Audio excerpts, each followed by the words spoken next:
Well, tonight, protests have erupted in Tehran after Iran's exiled crown prince, Reza Pahlavi, called for a mass demonstration. Now, shortly after he made that call, internet and phone services across the country were cut. Rights groups say that the unrest has now spread to all 31 provinces in Iran since the protests began nearly 2 weeks ago. People are angry about the high cost of living in the Islamic Republic and are demanding regime change.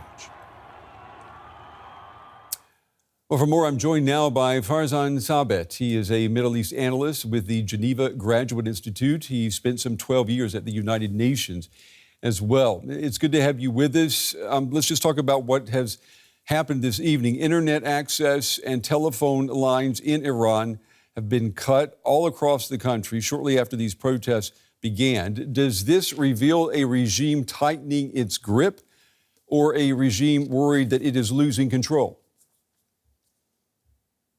Maybe, hi, first of all, friend, thanks for having me on. I think it reflects both, right? They see that, in fact, they are losing control over the streets, as well as in terms of communication channels and the way in which people have traditionally been mobilized inside of Iran. And so on the one hand, they're trying to tighten their grip.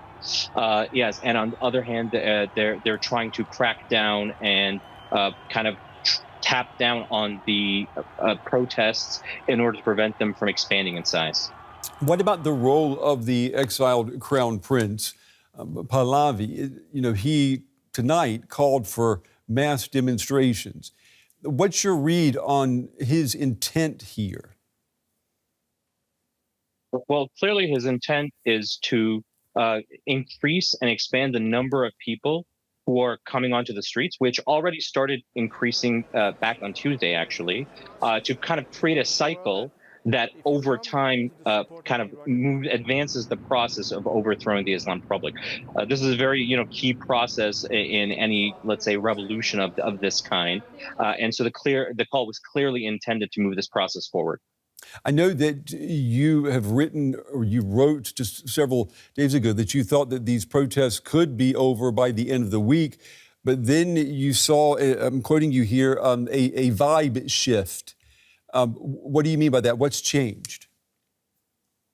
Yeah, very interesting. So on Monday until maybe through Tuesday afternoon, my sense was that, okay, these protests are important, and that if they were in fact suppressed, something similar would likely start up later in 2026. Later on Tuesday, something shifted. My sense is that there's probably two factors at play. The first is that compared to many of the past cycles of anti-regime mass demonstrations, we could see that there was a clear leadership figure emerging in the person of Crown Prince Reza Pahlavi. On the other hand, it's possible that U.S. President Trump's threat on Friday that should innocent protesters be killed, the U.S. would intervene militarily, what was also quite effective in restraining the regime in terms of the intensity of the violence on protesters. And so these two factors, starting on Tuesday already, emboldened more and more protesters to come out, and this has just intensified over the days. And what about these reports of the Kurdish opposition now joining in these protests? How significant is that? Yeah, so already on Tuesday and Wednesday, if you looked at maps which were tracking where protests were happening, you could see that actually a significant proportion of the protests that were happening before this call by Kurdish opposition groups were happening in Kurdish-speaking areas. And some of them even included chants regarding Crown Prince Reza Pahlavi. But of course, the kind of mobilization of the Kurdish organizations, Kurdish political parties in Kurdistan and Iran, which are quite well organized and have kind of very good relations with their social base in that region, despite many of them being based abroad, was very important in terms of calling for a strike, which, based on the preliminary video evidence that's come out, it seemed that was observed in Kurdistan. We could see, in many Kurdish cities, shops were closed across the board. And in the next stage, that is tonight, helped intensify the mobilization that was already happening in Kurdistan.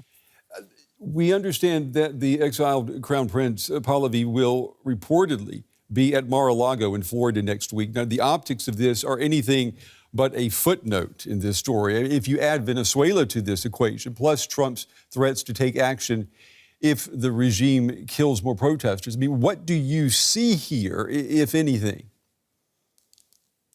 Yeah, so it's one of the questions I've been asked regarding this particular meeting is that could there be some kind of, let's say, call for a U.S. intervention?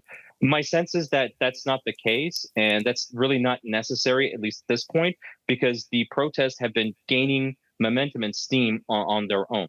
That being said, I think Crown Prince Reza Pahlavi is in a process where he's trying to cement his status, both as leader of a kind of a mass demonstration, a potential revolution that's happening, as well as his status as a transitional figure, meeting with international leaders, among them the most important being U.S. President Trump, to have that status. That'll signal something I think very important inside of Iran to political and security elites, that this is someone who the West and the U.S. in particular takes seriously. And so if if a regime was overthrown and a transition did take place, a figure like him would be in a position, for example, to help negotiate an honorable exit from the conflict with the U.S. and, for example, to begin the process of, let's say, lifting sanctions, among other things that would need to happen to kind of stabilize the country and a new system. Okay. Farzan Saved, we appreciate you taking the time to talk with us tonight. We appreciate your valuable analysis of what is a very fluid situation in Iran. Thank you. Thanks for having me on, Brent.